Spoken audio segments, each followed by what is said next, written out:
Hi, everyone. Welcome back to the show. Continuing our series on unique ways, outside of the box ways to market and sell your offer, service, or product in 2026. We are joined by Jenna Nelson. Jenna, welcome.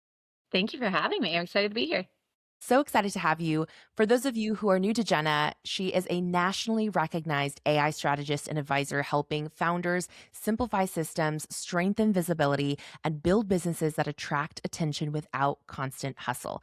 Jenna is the founder of Her AI Agency, or actually, Her AIgency is how you would say that, right? Yeah. Yes. The founder of Her AIgency to help business owners get found in the era of AI using her Align, Automate, and Appear framework. And Jenna's case study today focuses on how she replaced sales calls with a consultative AI lead magnet that filtered thousands of leads for her and increased conversion rates to 80% plus, which is absolutely amazing. Jenna, I would love, before we get into the details of your case study, I would love for you to share your quick Cubicle to CEO story. What was that catalyst that launched you into full time entrepreneurship? Yeah, honestly, I think it was really the birth of my twins. I was traveling all of the time. I was a slave to someone else's schedule and needs. And it really just turned to, I think I can do what I'm already doing better and in a way that better supports my life and my children. And so that was really the leap point for me. All right. So, with this case study, then, I think first, what I want to understand is what made you consider trying a different methodology outside of sales calls?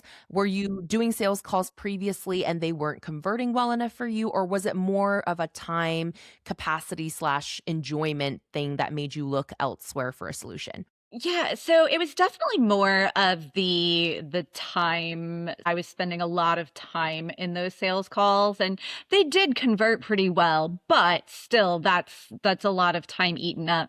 The other thing too is that I was spending a lot of time on these, initial consults just gathering really basic information and just kind of getting the beginning of the story.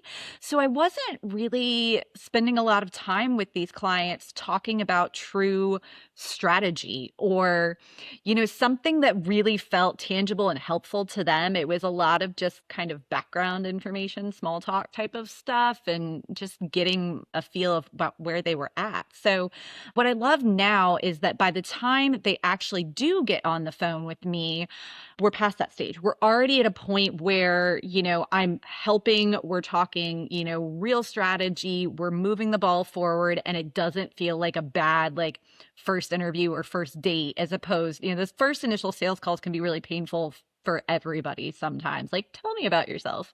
And now I can kind of, get past a lot of that and be like, hey, let's talk about how we're going to do this. And that I think has been really impactful both for me and for the clients on the other side of the call. That makes so much sense. I feel like you're kind of going in both more on the same page of like what you're wanting to accomplish, right? Rather than you Absolutely. having to suss that out with them in real time. Absolutely. Yeah. For clarification, with the consultative, AI session, is everyone still being directed to a sales call if they qualify as the next step? Or are you able to completely skip the sales call with some or a majority of people because they had this, back and forth with your AI? It truly depends on where they're at and what they need. In some cases, they aren't ready for one-to-one services or done for you services. And it might be better that they go, down a pathway of like a tool that I have or a course or a membership or something of that nature. So if they are a better fit for whatever reason, time, capacity, budget, stage of business, then I'm routing them to the appropriate place, which I think is right for them as well, and not, trying to force them into a conversation they don't need to have yet. On the other flip side of the coin, if, it detects really early that like this is definitely a good fit, they're in the right place, I can move them a lot quicker to get to me. And then, again, we can start from cool, I've got your information. I know where you're at. Let's talk about how we're going to execute right here, right now. And we're all busy. Nobody wants to have those, 30-minute get to know you calls. We want to get stuff done. We've got a lot to do. So I think that's been really beneficial. Yeah, I can see why. And I'm going to then amend my previous statement just for our listeners' clarity. I guess it's not so much a replacement of your sales calls entirely, but rather a replacement of those initial introduction or discovery calls so that only the right people end up on a true sales call, so to speak, Absolutely, right? yeah, it's Yeah. more of a qualification tool, I think is a good way to Yeah. frame it.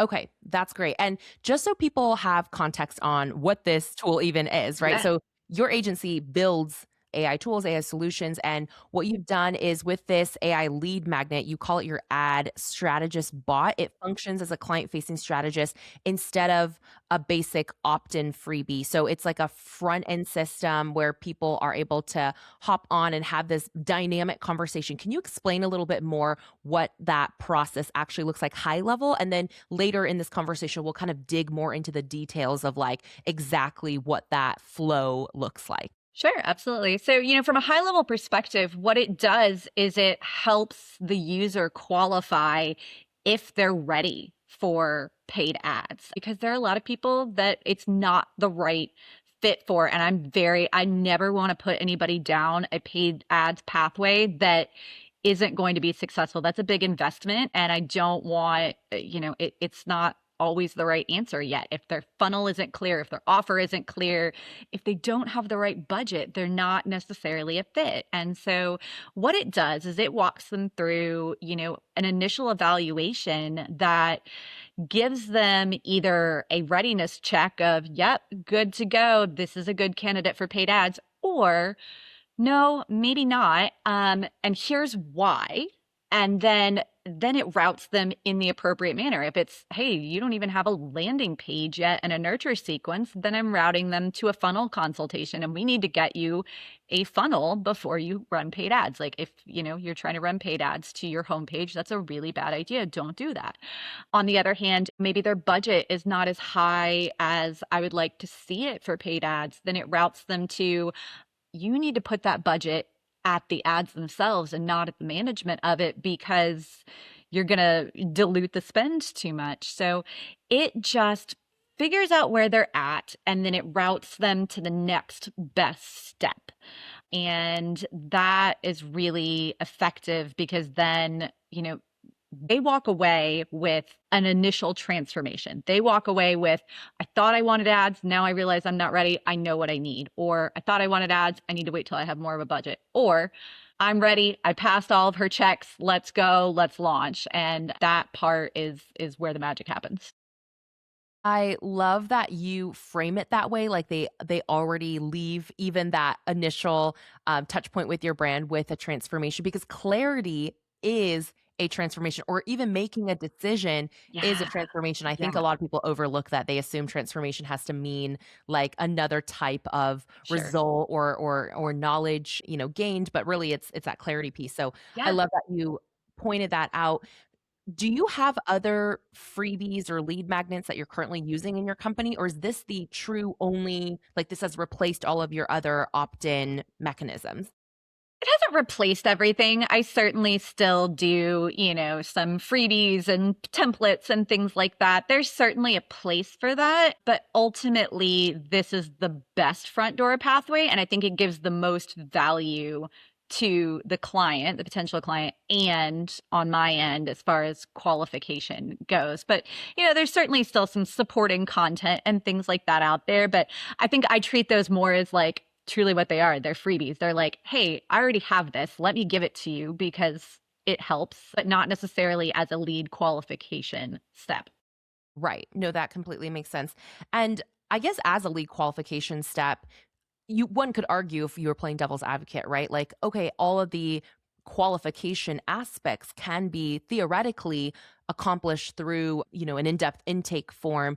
In your opinion, well, I guess okay, I'm going to take a step back and say from my vantage point as a non-AI expert, I assume that the main reason your way works better is because people get that instant, like real-time redirection into the right thing. So they don't have to have that like additional wait time after filling out the form to hear Sure. back from you.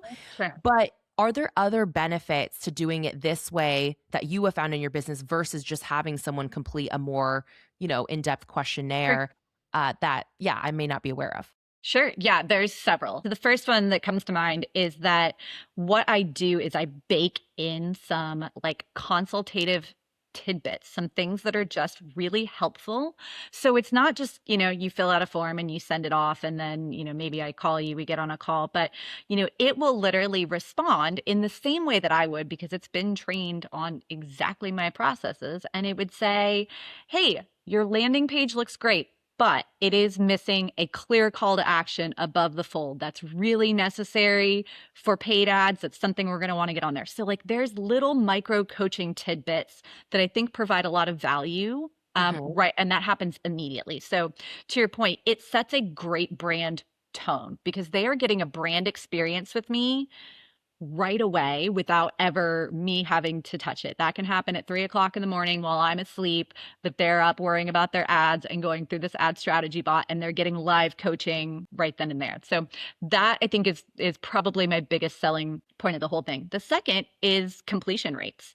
We've all seen that long form, intake form, and you're like, oh, I'll come back to that. That looks Mhm. overwhelming, or I don't want to answer all of that. This goes, one question at a time, and it feels, because it's an interactive process. So it doesn't feel quite so overwhelming. I have it whittled down to like 5 or 6 questions, and that's because I can get the bulk of the information out of those 5 or 6 questions. And then I'm also using AI to pull in some of that information to give back to me on the back end that I'm not even asking them, right? Like, I asked for their business name. Well, I can use AI to go get the website and scan the website for me and send me a report of that without them having to link it or tell me about it or, something like that. So that part I think is really valuable too. So that initial brand touch point for the client, super beneficial. The amount of information I can collect, and then also the just completion rate. People are far more likely to use that interactive tool and get it done than they are to fill out an intake form and all of that. And the way I have mine set up and the way I build them for clients too is the very first thing we do is collect information, right? Name and email. So even if for whatever reason they abandon the process 2 questions in, I've collected the lead information and we can follow up, we can send nurture sequences, we can remind them to come back and finish it. So, with an intake form, somebody might open it, look at it and go, yep, not doing that right now, and never come back to it. So I think it has a host of benefits, and ultimately we're collecting a lot more personalized information that we can then use to route them appropriately and nurture appropriately, as opposed to just kind of putting everybody in one singular bucket and saying, here's the solution, here's a 5 sequence nurture sequence that just kind of covers all the bases. I can get really hyper personalized with that follow up. So smart. Yeah, I mean that data collection, it's like literally doing market research on your behalf every single day, right? And you're right. Now that I think about it, even when filling out a form, sometimes we've all been there. I think where we get back a form from a potential lead, and it doesn't quite like they didn't quite answer the question the way you were The hoping right for. way. Like, yeah, like you were hoping Yeah. for them to expand on a certain thing, and maybe they took Yeah. it in a different direction. Yeah. And so that dynamic element, I can see why, like the ability for your bot to then ask expansive questions so they can clarify something is really helpful to you to save that additional back and forth. So Absolutely. that's Absolutely. incredible. Yeah. You did mention that there are 5 to 6 questions. So I would actually like to kind of get more into the detailed piece of this. Can you maybe walk us through an example assessment so we can hear like what these questions are, or maybe even understand like what a potential back and forth interaction might look like for someone going through that?